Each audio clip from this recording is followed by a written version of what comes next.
Kəpəsin futbolçusu Məmməd Hüseynov ailə qurub. Olay Yazırfonun toy məclisi paytaxt restoranlarından birində baş tutub. Məclisdə Qarabağdan Bursaspora transfer edilən Tural Bayramov da qonaq olur. Bildiyimiz kimi, yəqin ki, çoxlarımız bilir ki, mən artıq belə deyək, klubumu dəyişmişəm. Belə deyək, yeni klubumdan bu günlər qayıtmışam, toya belə deyək, zorla çatdırmışam. Çox istədim ki, belə deyək, klubumun ilk formasını, belə deyək, logosunu qardaşımın toyunda qardaşıma hədiyyə edeyim. Gətir baqa.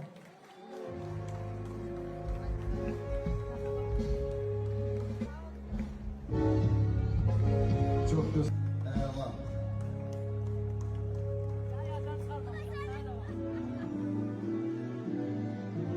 Çok maraqlı bir hediyedir.